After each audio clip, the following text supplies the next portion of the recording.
C'est à ces organisations professionnelles que l'esprit oppose le goût des solitaires, et sans trop d'artifice d'une part, puisqu'il ne fait en cela qu'imiter les solitaires eux-mêmes qui croient que rien ne diffère plus du vice organisé que ce qui leur paraît à eux un amour incompris. Avec quelque artifice toutefois, car ces différentes classes répondent, tout autant qu'à des types physiologiques divers, à des moments successifs d'une évolution pathologique ou seulement sociale.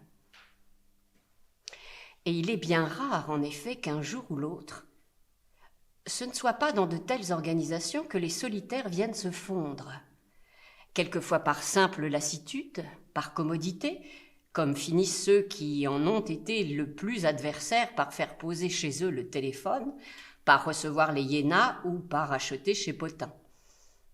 Ils y sont d'ailleurs généralement assez mal reçus, car dans leur vie relativement pure, le défaut d'expérience, la saturation par la rêverie où ils sont réduits, ont marqué plus fortement en eux ces caractères particuliers d'efféminement que les professionnels ont cherché à effacer. Et il faut avouer que chez certains de ces nouveaux venus, la femme n'est pas seulement intérieurement unie à l'homme, mais hideusement visible. Agités qu'ils sont dans un spasme d'hystérique par un rire aigu qui convulse leurs genoux et leurs mains, ne ressemblant pas plus au commun des hommes que ces singes à l'œil mélancolique et cerné, aux pieds prenants, qui revêtent le smoking et portent une cravate noire. De sorte que ces nouvelles recrues sont jugées, par de moins chastes pourtant, d'une fréquentation compromettante, et leur admission difficile. On les accepte cependant, et ils bénéficient alors de ces facilités par lesquelles le commerce, les grandes entreprises, ont transformé la vie des individus, leur ont rendu accessibles des denrées jusque-là trop dispendieuses à acquérir, et même difficiles à trouver, et qui maintenant les submergent par la pléthore de ce que seuls ils n'avaient pu arriver à découvrir dans les plus grandes foules. Mais même avec ces exutoires innombrables, la contrainte sociale est trop lourde encore pour certains, qui se recrutent surtout parmi ceux chez qui la contrainte mentale ne s'est pas exercée et qui tiennent encore pour plus rare qu'il n'est leur genre d'amour. Laissons pour le moment de côté ceux qui, le caractère exceptionnel de leur penchant les faisant se croire supérieurs à elles, méprisent les femmes, font de l'homosexualité le privilège des grands génies et des époques glorieuses, et quand ils cherchent à faire partager leur goût, le font moins à ceux qui leur semblent y être prédisposés, comme le morphinomane fait pour la morphine, qu'à ceux qui leur en semblent dignes, par zèle d'apostolat, comme d'autres prêchent le sionisme, le refus du service militaire, le saint-simonisme, le végétarisme et l'anarchie. Quelques-uns, si on les surprend le matin encore couchés, montrent une admirable tête de femme, tant l'expression est générale et symbolise tout le sexe. Les cheveux eux-mêmes l'affirment. Leur inflexion est si féminine. Déroulés, ils tombent si naturellement en tresse sur la joue qu'on s'émerveille que la jeune femme, la jeune fille, Galatée qui s'éveille à peine dans l'inconscient de ce corps d'homme où elle est enfermée, ait su si ingénieusement de soi-même, sans l'avoir appris de personne, profiter des moindres issues de sa prison, trouver ce qui était nécessaire à sa vie. Sans doute, le jeune homme qui a cette tête délicieuse ne dit pas « je suis une femme », même si, pour tant de raisons possibles, il vit avec une femme. Il peut lui nier que lui en soit une, lui jurer qu'il n'a jamais eu de relation avec des hommes. Qu'elle le regarde, comme nous venons de le montrer, couché dans un lit, en pyjama, les bras nus, le cou nu sous les cheveux noirs. Le pyjama est devenu une camisole de femme, la tête celle d'une jolie Espagnole. La maîtresse s'épouvante de ces confidences faites à ses regards, plus vrais que ne pourraient être des paroles, des actes même, et que les actes mêmes, s'ils ne l'ont déjà fait, ne pourront manquer de confirmer. car tout être suit son plaisir, et si cet être n'est pas trop vicieux, il le cherche dans un sexe opposé au sien. Et pour l'inverti, le vice commence non pas quand il noue des relations, car trop de raisons peuvent les commander, mais quand il prend son plaisir avec des femmes. Le jeune homme que nous venons d'essayer de peindre était si évidemment une femme que les femmes qui le regardaient avec désir étaient vouées, à moins d'un goût particulier, au même désappointement que celles qui, dans les comédies de Shakespeare, sont déçues par une jeune fille déguisée qui se fait passer pour un adolescent. La tromperie est égale. L'inverti même le sait. Il devine la désillusion que le travestissement ôté, la femme éprouvera, et sent combien cette erreur sur le sexe est une source de fantaisiste poésie.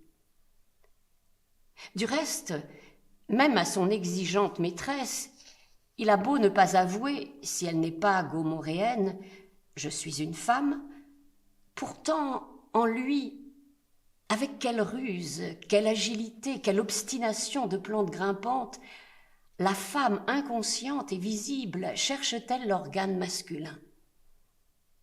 On n'a qu'à regarder cette chevelure bouclée sur l'oreiller blanc pour comprendre que le soir, si ce jeune homme glisse hors des doigts de ses parents, malgré eux, malgré lui, ce ne sera pas pour aller retrouver des femmes. Sa maîtresse peut le châtier, l'enfermer. Le lendemain, l'homme-femme aura trouvé le moyen de s'attacher à un homme.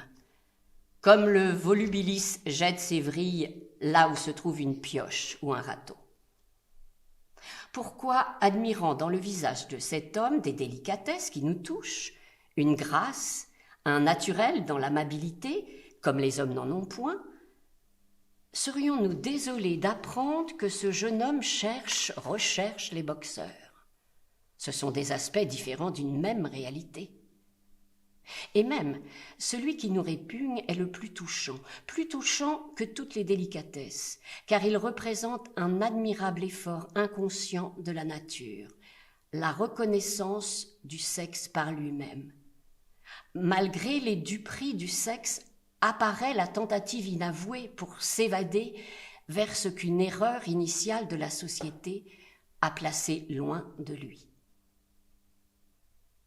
Pour les uns, ceux qui ont eu l'enfance la plus timide sans doute, ils ne se préoccupent guère de la sorte matérielle de plaisir qu'ils reçoivent pourvu qu'ils puissent le rapporter à un visage masculin.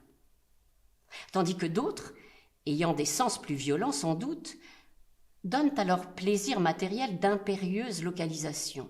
Cela choquerait peut-être par leurs aveux la moyenne du monde. Ils vivent peut-être moins exclusivement sous le satellite de Saturne, car pour eux les femmes ne sont pas entièrement exclues, comme pour les premiers, à l'égard desquels elles n'existeraient pas sans la conversation, la coquetterie, les amours de tête. Mais les seconds recherchent celles qui aiment les femmes. Elles peuvent leur procurer un jeune homme, accroître le plaisir qu'ils ont à se trouver avec lui. Bien plus, ils peuvent de la même manière prendre avec elles le même plaisir qu'avec un homme. De là vient que la jalousie n'est excitée pour ceux qui aiment les premiers que par le plaisir qu'ils pourraient prendre avec un homme et qui seul leur semble une trahison, puisqu'ils ne participent pas à l'amour des femmes, ne l'ont pratiqué que comme habitude et pour se réserver la possibilité du mariage, se représentant si peu le plaisir qu'il peut donner qu'ils ne peuvent souffrir que celui qu'ils aiment le goûte. Tandis que les seconds inspirent souvent de la jalousie par leurs amours avec des femmes. Car dans les rapports qu'ils ont avec elles, ils jouent pour la femme qui aime les femmes le rôle d'une autre femme. Et la femme leur offre en même temps à peu près ce qu'ils trouvent chez l'homme, si bien que l'ami jaloux souffre de sentir celui qu'il aime river à celle qui est pour lui presque un homme, en même temps qu'il le sent presque lui échapper, parce que pour ces femmes, il est quelque chose qu'il ne connaît pas, une espèce de femme. Ne parlons pas non plus de ces jeunes fous qui, par une sorte d'enfantillage, pour taquiner leurs amis, choquer leurs parents, mettent une sorte d'acharnement à choisir des vêtements qui ressemblent à des robes, à rougir leurs lèvres et noircir leurs yeux. Laissons-les de côté, car ce sont eux qu'on retrouvera quand ils auront trop cruellement porté la peine de leur affectation, passant toute une vie à essayer vainement de réparer, par une tenue sévère, protestante, le tort qu'ils se sont fait quand ils étaient emportés par le même démon qui pousse des jeunes femmes du faubourg Saint-Germain à vivre d'une façon scandaleuse, à rompre avec tous les usages, à bafouer leur famille, jusqu'au jour où elles se mettent, avec persévérance et sans succès, à remonter la pente qu'il leur avait paru si amusant de descendre, qu'elles avaient trouvé si amusant, ou plutôt qu'elles n'avaient pas pu s'empêcher de descendre. Laissons enfin pour plus tard ceux qui ont conclu un pacte avec Gomorrhe. Nous en parlerons quand M. Charlus les connaîtra. Laissons tous ceux, d'une variété ou d'une autre, qui apparaîtront à leur tour, et pour finir ce premier exposé, ne disons un mot que de ceux dont nous avions commencé de parler tout à l'heure, des solitaires. Tenant leur vice pour plus exceptionnel qu'il n'est, ils sont allés vivre seuls du jour qu'ils l'ont découvert, après l'avoir porté longtemps sans le connaître, plus longtemps seulement que d'autres. Car personne ne sait tout d'abord qu'il est inverti, ou poète, ou snob, ou méchant. Tel collégien qui apprenait des vers d'amour ou regardait des images obscènes, s'il se serrait alors contre un camarade, s'imaginait seulement communiquer avec lui dans un même désir de la femme. Comment croirait-il n'être pas pareil à tous, quand ce qu'il éprouve, il en reconnaît la substance en lisant Madame de La Fayette, Racine, Baudelaire, Walter Scott, alors qu'il est encore trop peu capable de s'observer soi-même pour se rendre compte de ce qu'il ajoute de son cru, et que si le sentiment est le même, l'objet diffère, que ce qu'il désire, c'est Rob Roy et non Diana Vernon. Chez beaucoup, par une prudence défensive de l'instinct qui précède la vue plus claire de l'intelligence, la glace et les murs de leur chambre disparaissaient sous des chromos représentant des actrices. Ils font des vers tels que « Je n'aime que Chloé au monde, elle est divine, elle est blonde, et d'amour mon cœur s'inonde ». Faut-il pour cela mettre au commencement de ces vies un goût qu'on ne devait point retrouver chez elles dans la suite, comme ces boucles blondes des enfants qui doivent ensuite devenir les plus bruns? Qui sait si les photographies de femmes ne sont pas un commencement d'hypocrisie, un commencement aussi d'horreur pour les autres invertis? Mais les solitaires sont précisément ceux à qui l'hypocrisie est douloureuse.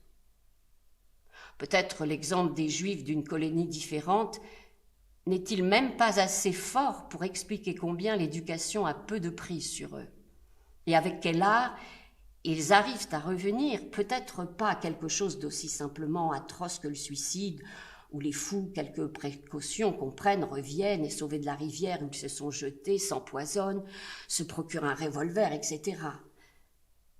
Mais à une vie dont les hommes de l'autre race non seulement ne comprennent pas, n'imaginent pas, haïssent les plaisirs nécessaires, mais encore dont le danger fréquent et la honte permanente leur feraient horreur.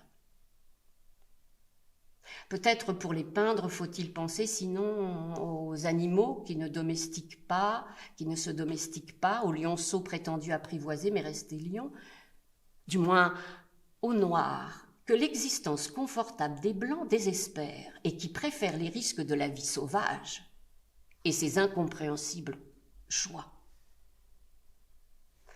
Quand le jour est venu où ils se sont découverts incapables à la fois de mentir aux autres et de se mentir à soi-même, ils partent vivre à la campagne, fuyant leurs pareils qu'ils croient peu nombreux, par horreur de la monstruosité ou crainte de la tentation, et le reste de l'humanité par honte. N'étant jamais parvenus à la véritable maturité, tombés dans la mélancolie, De temps à autre, un dimanche sans lune, ils vont faire une promenade sur un chemin jusqu'à un carrefour, où, sans qu'il se soit dit un mot, est venu les attendre un de leurs amis d'enfance qui habite un château voisin. Et ils recommencent les jeux d'autrefois, sur l'herbe, dans la nuit, sans échanger une parole. En semaine, ils se voient l'un chez l'autre, causent de n'importe quoi, sans une allusion à ce qui s'est passé, exactement comme s'ils n'avaient rien fait, et ne devaient rien refaire, sauf, dans leur rapport, un peu de froideur, d'ironie, d'irritabilité et de rancune, parfois de la haine. Puis, le voisin part pour un dur voyage à cheval et à mulet, ascensionne des pics, couche dans la neige. Son ami, qui identifie son propre vice avec une faiblesse de tempérament, la vie casanière et timide, comprend que le vice ne pourra plus vivre en son ami émancipé à tant de milliers de mètres au-dessus du niveau de la mer. Et en effet, l'autre se marie. Le délaissé, pourtant, ne guérit pas, malgré les cas où l'on verra que l'inversion est guérissable. Il exige de recevoir lui-même le matin dans sa cuisine la crème fraîche des mains du garçon laitier, et les soirs où des désirs l'agitent trop, il s'égare jusqu'à remettre dans son chemin un ivrogne, jusqu'à arranger la blouse de l'aveugle. Sans doute, la vie de certains invertis paraît quelquefois changer. Leur vice, comme on dit, n'apparaît plus dans leurs habitudes, mais rien ne se perd. Un bijou caché se retrouve. Quand la quantité des urines d'un malade diminue, c'est bien qu'il transpire davantage. Mais il faut toujours que l'excrétion se fasse. Un jour, cet homosexuel perd un jeune cousin, et à son inconsolable douleur, vous comprenez que c'était dans cet amour, chaste peut-être, et qui tenait plus à garder l'estime qu'à obtenir la possession, que les désirs avaient passé par virement, comme dans un budget, sans rien changer au total. Certaines dépenses sont portées à un autre exercice. Comme il en est pour ces malades chez qui une crise d'urticaire fait disparaître pour un temps leurs indispositions habituelles, l'amour pur à l'égard d'un jeune parent semble, chez l'inverti, avoir momentanément remplacé par métastase des habitudes qui reprendront un jour ou l'autre la place du mal vicariant et guéri. Cependant, le voisin marié du solitaire est revenu. Devant la beauté de la jeune épouse et la tendresse que son mari lui témoigne, le jour où l'ami est forcé de les inviter à dîner, il a honte du passé. Déjà dans une position intéressante, elle doit rentrer de bonne heure, laissant son mari.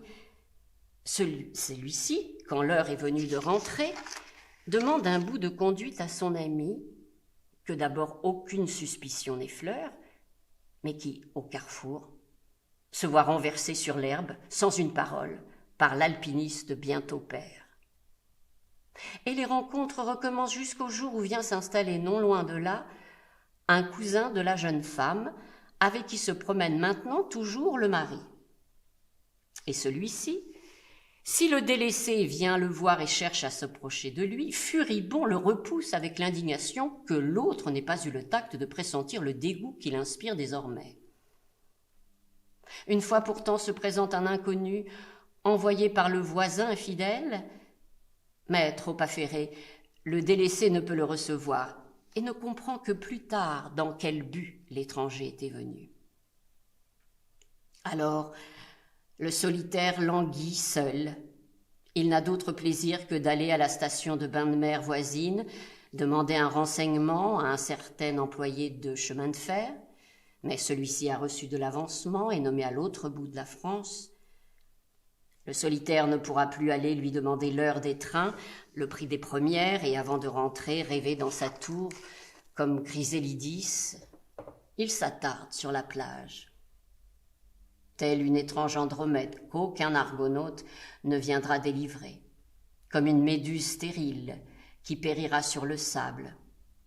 Ou bien il reste paresseusement avant le départ du train sur le quai, à jeter sur la foule des voyageurs un regard qui semblera indifférent, dédaigneux ou distrait à ceux d'une autre race, mais qui, comme l'éclat lumineux dont se parent certains insectes pour attirer ceux de la même espèce, ou comme le nectar qu'offrent certaines fleurs pour attirer les insectes qui les fécondent, ne tromperait pas l'amateur, presque introuvable, d'un plaisir trop singulier et trop difficile à placer qui lui est offert, le confrère, avec qui notre spécialiste pourrait parler la langue insolite, tout au plus à celle-ci, quelque locteux du quai fera-t-il semblant de s'intéresser, mais pour un bénéfice matériel seulement, comme ceux qui, au Collège de France, dans la salle où le professeur de sanskrit parle sans auditeur, vont suivre le cours, mais seulement pour se chauffer. Méduse, orchidée. Quand je ne suivais que mon instinct, la méduse me répugnait à Balbec. Mais si je savais la regarder comme Michelet, du point de vue de l'histoire naturelle et de l'esthétique, je voyais une délicieuse girandole d'azur. Ne sont-elles pas, avec le velours transparent de leurs pétales, comme les mauves orchidées de la mer, comme tant de créatures du règne animal et du règne végétal, comme la plante qui produirait la vanille, mais qui, parce que chez elle l'organe mâle est séparé par une cloison de l'organe femelle, devenu demeure stérile, si les oiseaux-mouches ou certaines petites abeilles ne transportent le pollen des unes aux autres, ou si l'homme ne les féconde artificiellement. Monsieur de Charlus, et ici le mot fécondation doit être pris au sens moral, puisqu'au sens physique, l'union du mâle avec le mâle est stérile.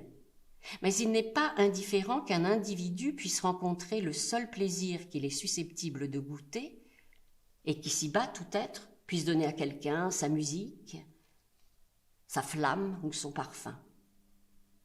Monsieur de Charlus était de ces hommes qui peuvent être appelés exceptionnels, parce que, si nombreux soient-ils, la satisfaction, si facile chez d'autres de leurs besoins sexuels, dépend de la coïncidence de trop de conditions et trop difficiles à rencontrer.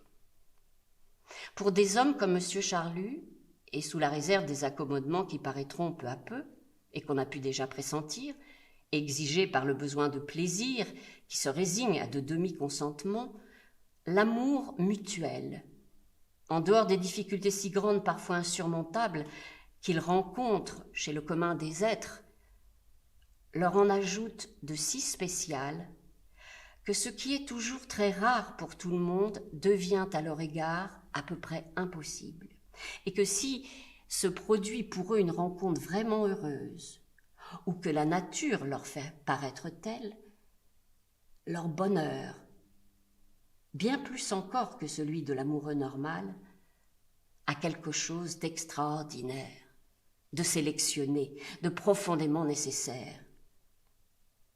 La haine des Capulets et des Montaigu n'était rien auprès des empêchements de tout genre qui ont été vaincus, des éliminations spéciales que la nature a dû faire subir au hasard déjà peu commun qui amène l'amour, avant qu'un ancien giletier, qui comptait partir sagement pour son bureau, titube, ébloui, devant un quinquagénaire bedonnant. Ce Roméo et cette Juliette peuvent croire à bon droit que leur amour n'est pas le caprice d'un instant, mais une véritable prédestination séparée par les harmonies de leur tempérament, non pas seulement par leur tempérament, mais par celui de leurs ascendants, par leur plus lointaine hérédité, si bien que l'être qui se conjoint à eux leur appartient avant la naissance, les a attirés par une force comparable à celle qui dirige les mondes où nous avons passé nos vies antérieures. Monsieur de Charlus m'avait distrait de regarder si le bourdon apportait à l'orchidée le pollen qu'elle attendait depuis si longtemps, qu'elle n'avait chance de recevoir que grâce à un hasard si improbable qu'on le pouvait appeler une espèce de miracle.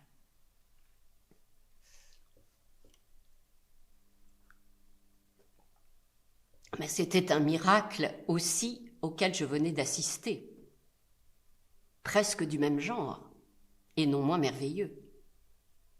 Dès que j'eus considéré cette rencontre de ce point de vue, tout m'y sembla empreint de beauté. Les ruses les plus extraordinaires que la nature a inventées pour forcer les insectes à assurer la fécondation des fleurs, qui sans eux ne pourraient pas l'être parce que la fleur mâle y est trop éloignée de la fleur femelle, ou qui, si c'est le vent qui doit assurer le transport du pollen, le rend bien plus facile à détacher de la fleur mâle, bien plus aisé à attraper au passage de la fleur femelle, en supprimant la sécrétion du nectar qui n'est plus utile, puisqu'il n'y a pas d'insectes à attirer, et même l'éclat des corolles qui les attire. Et pour que la fleur soit réservée au pollen qu'il faut, qui ne peut fructifier qu'en elle, lui faire sécréter une liqueur qui l'immunise contre les autres pollens. Ne me semblait pas plus merveilleuse que l'existence de la sous-variété d'invertis destinée à assurer les plaisirs de l'amour à l'inverti devenant vieux. Les hommes qui sont attirés non pas par tous les hommes, mais par un phénomène de correspondance et d'harmonie comparable à ceux qui règlent la fécondation des fleurs hétérostylées trimorphes, comme le Lytrum salicoria, seulement par les hommes beaucoup plus âgés qu'eux. De cette sous-variété, Jupien venait de m'offrir un exemple, moins saisissant pourtant que d'autres, que tout herborisateur humain, tout botaniste moral pourra observer, malgré leur rareté, et qui leur présentera un frêle jeune homme qui attendait les avances d'un robuste et bedonnant quinquagénaire, restant aussi indifférent aux avances des autres jeunes gens que restent stériles les fleurs hermaphrodites, à court style de la Primula-veris, tant qu'elles ne sont fécondées que par d'autres Primula-veris à court style aussi, tandis qu'elles accueillent avec joie le pollen des Primula-veris à long style. Quant à ce qui était de M. de Charlus, du reste, je me rendis compte dans la suite qu'il y avait pour lui divers genres de conjonctions, et desquelles certaines, par leur multiplicité, leur instantanéité à peine visible, et surtout le manque de contact entre les deux acteurs, rappelaient plus encore ces fleurs qui, dans un jardin, sont fécondées par le pollen d'une fleur voisine, qu'elles ne toucheront jamais. Il y avait en effet certains êtres qu'il lui suffisait de faire venir chez lui, de tenir pendant quelques heures sous la domination de sa parole, pour que son désir, allumé dans quelques rencontres, fût apaisé. Par simple parole, la conjonction était faite aussi simplement qu'elle peut se produire chez les infusoires. Parfois, ainsi que cela lui était sans doute arrivé pour moi le soir où j'avais été mandé par lui après le dîner Guermantes, l'assouvissement avait lieu grâce à une violente semonce que le baron jetait à la figure du visiteur, comme certaines fleurs, grâce à un ressort, aspergent à distance l'insecte inconsciemment complice et décontenancé. Monsieur de Charlus, de dominé devenu dominateur, se sentait purgé de son inquiétude et calmé, renvoyer le visiteur qui avait aussitôt cessé de lui paraître désirable. Enfin, l'inversion elle-même, venant de ce que l'inverti se rapproche trop de la femme pour pouvoir avoir des rapports utiles avec elle, se rattache par là à une loi plus haute qui fait que tant de fleurs hermaphrodites restent infécondes, c'est-à-dire à la stérilité de l'autofécondation. Il est vrai que les invertis à la recherche d'un mâle se contentent souvent d'un inverti aussi efféminé qu'eux. Mais il suffit qu'ils n'appartiennent pas au sexe féminin, dont ils ont en eux un embryon, dont ils ne peuvent se servir, ce qui arrive à tant de fleurs hermaphrodites et même à certains animaux hermaphrodites, comme l'escargot, qui ne peuvent être fécondés par eux-mêmes, mais peuvent l'être par d'autres hermaphrodites.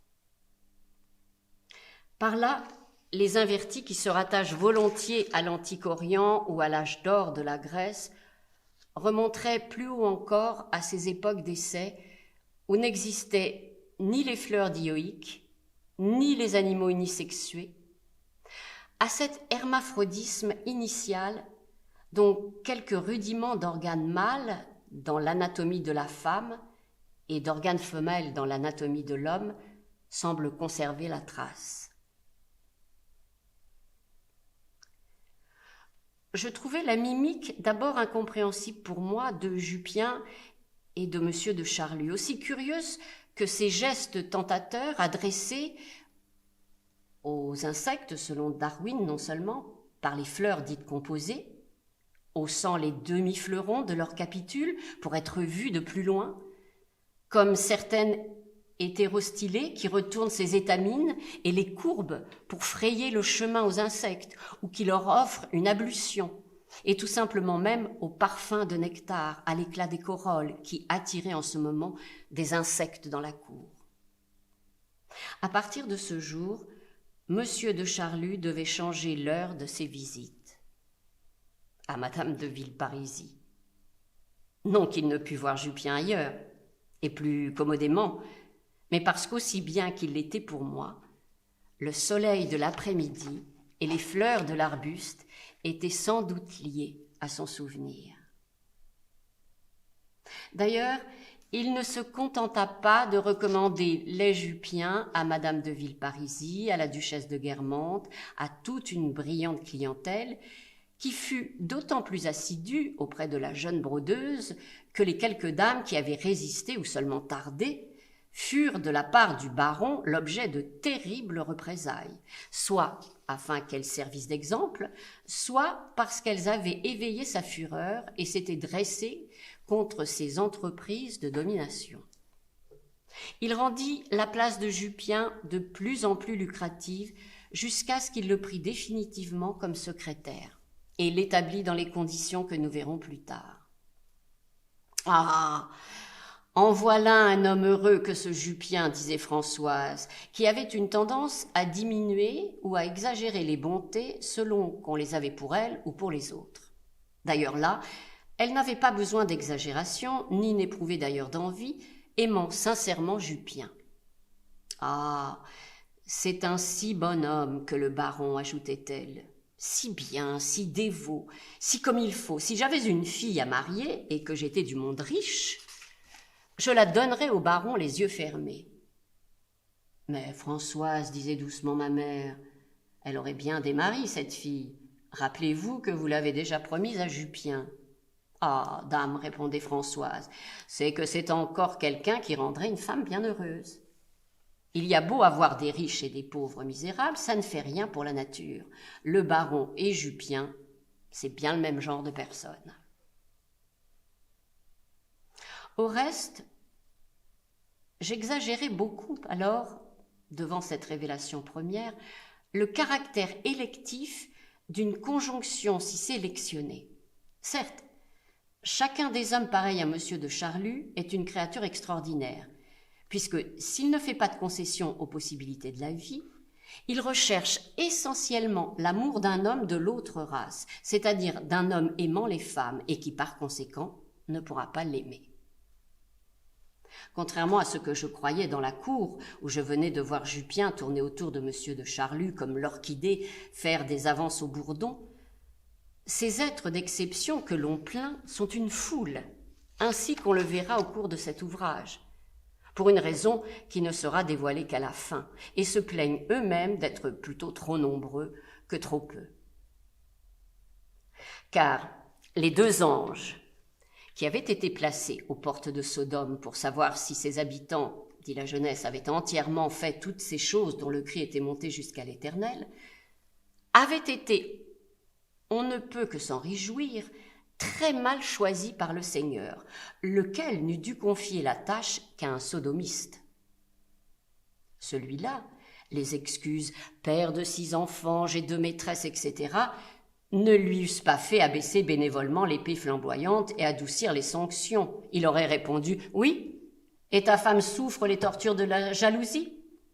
Mais même quand ces femmes n'ont pas été choisies par toi à Gomorrhe, tu passes tes nuits avec un gardeur de troupeau de l'Hébron. » Et il l'aurait immédiatement fait rebrousser chemin vers la ville qu'allait détruire la pluie de feu et de soufre.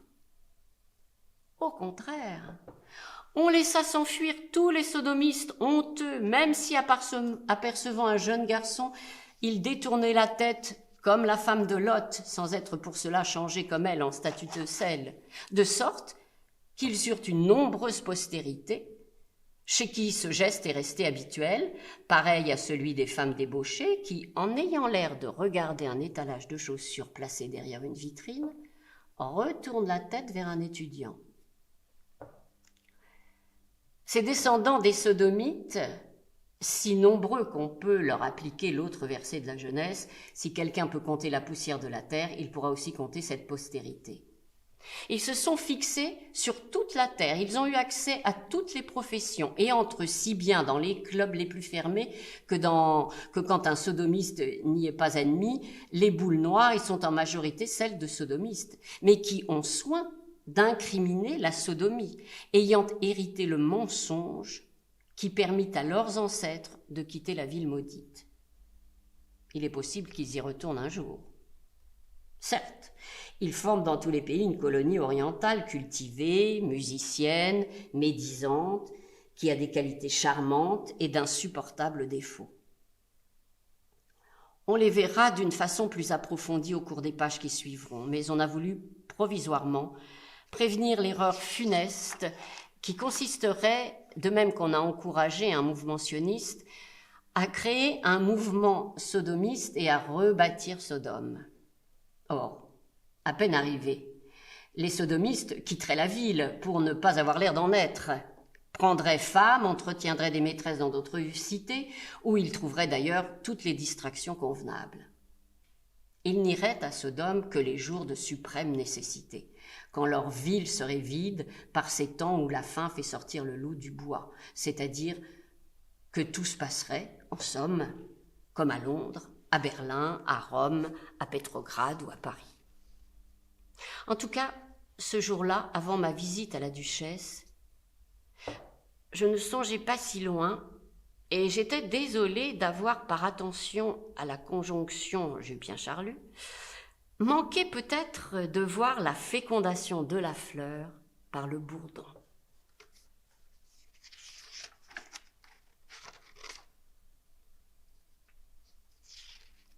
Deuxième partie, chapitre 1er.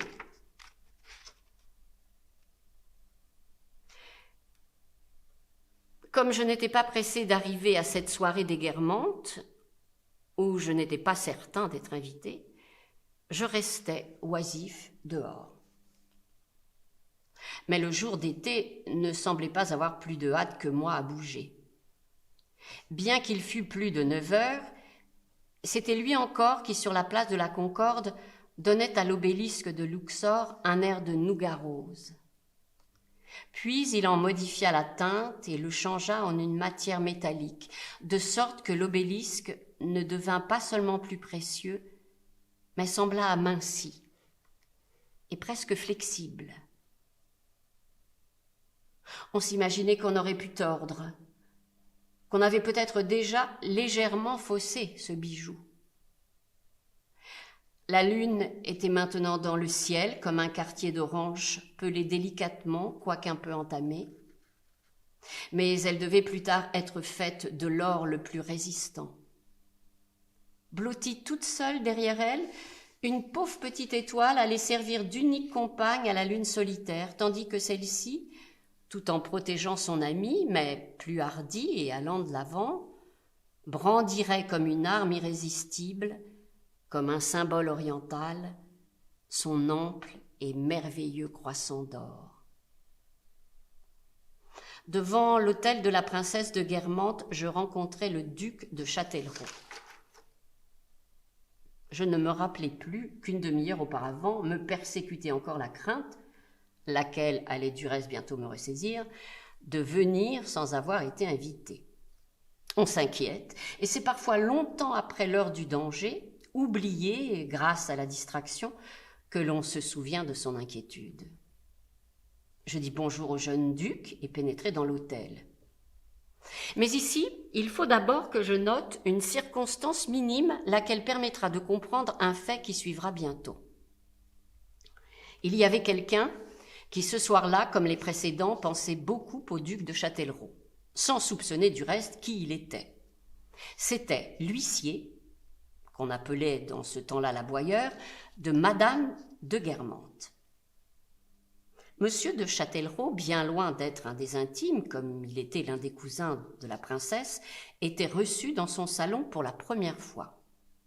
Ses parents, brouillés avec elle depuis 10 ans, s'étaient réconciliés depuis 15 jours et, forcés d'être ce soir absents de Paris, avaient chargé leur fils de les représenter.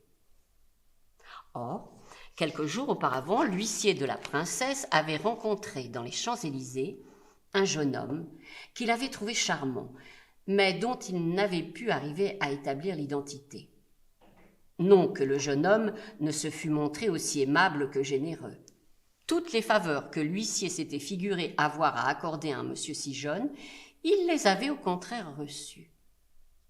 Mais monsieur de Châtellerault était aussi froussard qu'imprudent. Il était d'autant plus décidé à ne pas dévoiler son incognito qu'il ignorait à qui il avait affaire. Il aurait eu une peur bien plus grande, quoique mal fondée, s'il l'avait su. Il s'était borné à se faire passer pour un Anglais, et à toutes les questions passionnées de l'huissier, désireux de retrouver quelqu'un à qui il devait tant de plaisir et de largesse, le duc s'était borné à répondre tout le long de l'avenue Gabriel, « I don't speak French ».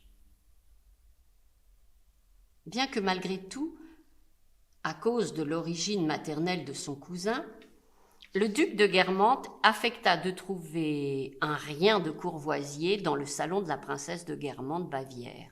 On jugeait généralement l'esprit d'initiative et la supériorité intellectuelle de ces dames d'après une innovation qu'on ne rencontrait nulle part ailleurs dans ce milieu. Après le dîner, et quelle que fût l'importance du raout qui devait suivre, les sièges chez la princesse de Guermantes se trouvaient disposés de telle façon qu'on formait de petits groupes qui, au besoin, se tournaient le dos. La princesse marquait alors son sens social en allant s'asseoir, comme par préférence, dans l'un d'eux. Elle ne craignait pas du reste de délire et d'attirer le membre d'un autre groupe. Si, par exemple, elle avait fait remarquer à monsieur de Taille, lequel avait naturellement acquiescé, combien madame de Villemur, que sa place dans un autre groupe faisait voir de dos, possédait un joli cou. La princesse n'hésitait pas à élever la voix. « Madame de Villemur, monsieur de Taille, en grand peintre qu'il est en train d'admirer votre cou. » Madame de Villemur sentait là une invite directe à la conversation. Avec l'adresse que donne l'habitude du cheval, elle faisait lentement pivoter sa chaise selon un arc de 3/4 de cercle, et sans déranger en rien ses voisins, faisait presque face à la princesse. « Vous ne connaissez pas monsieur de Taille ?» demandait la maîtresse de maison, à qui l'habile et pudique conversion de son invité ne suffisait pas.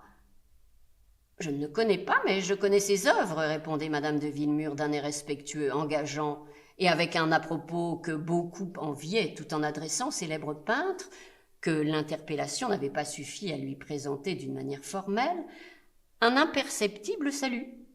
« Venez, monsieur de Taille, disait la princesse, je vais vous présenter à madame de Villemur. » Celle-ci mettait alors autant d'ingéniosité à faire une place à l'auteur du rêve que tout à l'heure à se tourner vers lui. Et la princesse s'avançait une chaise pour elle-même. Elle n'avait en effet interpellé madame de Villemur que pour avoir un prétexte de quitter le premier groupe où elle avait passé les 10 minutes de règle et d'accorder une durée égale de présence au second. En 3/4 d'heure, tous les groupes avaient reçu sa visite, laquelle semblait n'avoir été guidée chaque fois que par l'improviste et les prédilections, mais avait surtout pour but de mettre en relief avec quel naturel une grande dame sait recevoir. Mais maintenant, les invités de la soirée commençaient d'arriver et la maîtresse de maison s'était assise non loin de l'entrée, droite et fière dans sa majesté quasi royale, les yeux flambants par leur incandescence propre, entre deux altesses sans beauté et l'ambassadrice d'Espagne. Je faisais la queue derrière quelques invités arrivés plus tôt que moi. J'avais en face de moi la princesse, de laquelle la beauté ne me fait pas seule sans doute entre tant d'autres souvenirs de cette fête-là. Mais ce visage de la maîtresse de maison était si parfait, frappait comme une belle médaille, qu'il a gardé pour moi une vertu commémorative. La princesse avait l'habitude de dire à ses invités, quand elle les rencontrait quelques jours avant une de ces soirées, « Vous viendrez, n'est-ce pas ?» comme si elle avait un grand désir de causer avec eux. Mais comme au contraire, elle n'avait à leur parler de rien, dès qu'ils arrivaient devant elle, elle se contentait sans se lever d'interrompre un instant sa vaine conversation avec les deux altesses et l'ambassadrice et de remercier en disant « C'est gentil d'être venu ». Non qu'elle trouvât que l'invité eût fait preuve de gentillesse en venant, mais pour accroître encore la sienne. Puis aussitôt, le rejetant à la rivière, elle ajoutait « Vous trouverez monsieur de Guermantes à l'entrée des jardins », de sorte qu'on partait visiter et qu'on la laissait tranquille. À certains même, elle ne disait rien, se contentant de leur montrer ses admirables yeux d'onyx, comme si on était venu seulement à une exposition de pierres précieuses. La première personne à passer avant moi était le duc de Châtellerault. Ayant à répondre à tous les sourires et à tous les bonjours de la main qui lui venaient du salon, il n'avait pas aperçu l'huissier. Mais dès le premier instant, l'huissier l'avait reconnu. Cette identité qu'il avait tant désiré d'apprendre, dans un instant, il allait la connaître.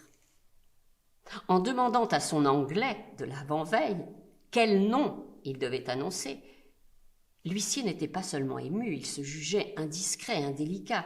Il lui semblait qu'il allait révéler à tout le monde, qui pourtant ne se douterait de rien, un secret qu'il était coupable de surprendre de la sorte et d'étaler publiquement. En entendant la réponse de l'invité, le duc de Châtellerault, il se sentit troublé, d'un tel orgueil qu'il resta un instant muet. Le duc le regarda, le reconnut, se vit perdu. Cependant que le domestique, qui s'était ressaisi et connaissait assez son armorial pour compléter de lui-même une appellation trop modeste, hurlait avec l'énergie professionnelle qui se veloutait d'une tendresse intime « Son Altesse, Monseigneur le duc de Châtellerault !» Mais c'était maintenant mon tour d'être annoncé.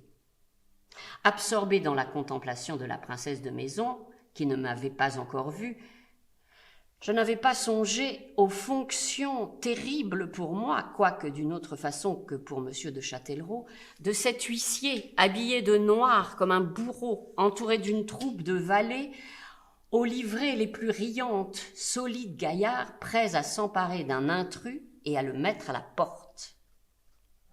L'huissier me demanda mon nom. Je le lui dis aussi machinalement que le condamné à mort se laisse attacher au billot.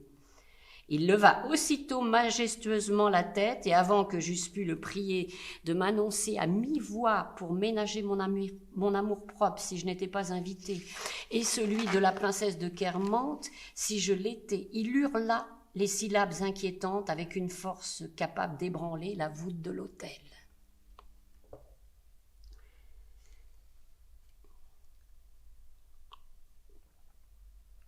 L'illustre Huxley, celui dont le neveu occupe actuellement une place prépondérante dans le monde de la littérature anglaise, raconte qu'une de ses malades n'osait plus aller dans le monde parce que souvent, dans le fauteuil même qu'on lui indiquait d'un geste courtois, elle voyait assis un vieux monsieur. Elle était bien certaine que soit le geste inviteur, soit la présence du vieux monsieur était une hallucination, car on ne lui aurait pas ainsi désigné un fauteuil déjà occupé. Et quand Huxley, pour la guérir, la força à retourner en soirée, elle eut un instant de pénibles hésitations en se demandant si le signe aimable qu'on lui faisait était la chose réelle, ou si, pour obéir à une vision et une existence, elle allait en public s'asseoir sur les genoux d'un monsieur en chair et en os. Sa brève incertitude fut cruelle, moins peut-être que la mienne. À partir du moment où j'avais perçu le grondement de mon nom comme le bruit préalable d'un cataclysme possible, je dus, pour plaider en tout cas ma bonne foi, et comme si je n'étais pas tourmenté d'aucun doute, m'avancer vers la princesse d'un air résolu. Elle m'aperçut, comme j'étais là à quelques pas d'elle, et ce qui ne me laissa plus douter que j'avais été victime d'une machination. Au lieu de rester assise comme pour les autres invités, elle se leva, vint à moi. Une seconde après, je pus pousser le soupir de soulagement de la malade d'Huxley, quand, ayant pris le parti de s'asseoir dans le fauteuil, elle le trouva libre et comprit que c'était le vieux monsieur qui était une hallucination. La princesse venait de me tendre la main en souriant. Elle resta quelques instants debout, avec le genre de grâce particulier à la stance de Malherbe, qui finit ainsi, et pour leur faire honneur, les anges se levaient. Elle s'excusa de ce que la duchesse ne fût pas encore arrivée, comme si je devais m'ennuyer sans elle. Pour me dire ce bonjour, elle exécuta autour de moi, en me tenant la main, un tournoiement plein de grâce, dans le tourbillon duquel je me sentais emportée. Je m'attendais presque à ce qu'elle me remît alors, telle une conductrice de cotillon, une canne à bec d'ivoire ou une montre bracelet. Elle ne me donna, à vrai dire, rien de tout cela, et comme si au lieu de danser le Boston, elle avait plutôt écouté un sacro-saint quatuor de Beethoven, dont elle eut craint de troubler les sublimes accents, elle arrêta là la conversation, ou plutôt ne la commença pas, et radieuse encore de m'avoir vu entrer, me fit part seulement de l'endroit où se trouvait le prince. Je m'éloignai d'elle et n'osai plus m'en rapprocher, sentant qu'elle n'avait absolument rien à me dire et que dans son immense bonne volonté, cette femme merveilleusement haute et belle, noble comme l'étaient tant de grandes dames qui montèrent si fièrement à l'échafaud, n'aurait pu, faute d'oser m'offrir de l'eau de mélisse, que me répéter ce qu'elle m'avait déjà dit 2 fois, « Vous trouverez le prince dans le jardin ». Or, aller auprès du prince, c'était sentir renaître sous une autre forme mes doutes. En tout cas, fallait-il trouver quelqu'un qui me présentât. On entendait, dominant toutes les conversations, l'intarissable jacassement de M. de Charlus, lequel causait avec son excellence le duc de Saudignac, dont il venait de faire la connaissance. De profession à profession, on se devine, et de vis à vis aussi. Monsieur de Charlus et Monsieur de Sidonia avaient chacun immédiatement flairé celui de l'autre, et qui, pour tous les deux, étaient dans le monde d'être monologuistes, au point de ne pouvoir souffrir aucune interruption. Ayant jugé tout de suite que le mal était sans remède, comme dit un célèbre sonnet, ils avaient pris la détermination non de se taire, mais de parler chacun sans s'occuper de ce que dirait l'autre. Cela avait réalisé ce bruit confus, produit dans les comédies de Molière par plusieurs personnes qui disent ensemble des choses différentes. Le baron, avec sa voix éclatante, était du reste certain d'avoir le dessus, de couvrir la voix faible de M. Sidonia, sans décourager ce dernier, pourtant, car lorsque M. de Charlus reprenait un instant haleine, l'intervalle était rempli par le susurrement du grand d'Espagne qui avait continué imperturbablement son discours. J'aurais bien demandé à M. de Charlus de me présenter au prince de Guermantes, mais je craignais, avec trop de raison, qu'il ne fût fâché contre moi. J'avais agi envers lui de la façon la plus ingrate, en laissant pour la seconde fois tomber ses offres et en ne lui donnant pas signe de vie depuis le soir où il m'avait si affectueusement reconduit à la maison. Et pourtant, je n'avais nullement comme excuse anticipée la scène que je venais de voir cet après-midi même se passer entre Jupien et lui. Je ne soupçonnais rien de pareil. Il est vrai que peu de temps auparavant, comme mes parents me reprochaient ma paresse et de n'avoir pas encore pris la peine d'écrire un mot à M. de Charlus, je leur avais violemment reproché de vouloir me faire accepter des propositions déshonnêtes. Et seule la colère, le désir de trouver la phrase qui pouvait leur être le plus désagréable, m'avait dicté cette réponse mensongère. En réalité, je n'avais rien imaginé de sensuel, ni même de sentimental, sous les offres du baron. J'avais dit cela à mes parents comme une folie pure. Mais quelquefois, l'avenir habite en nous sans que nous le sachions. Et nos paroles, qui croient mentir, dessinent une réalité prochaine.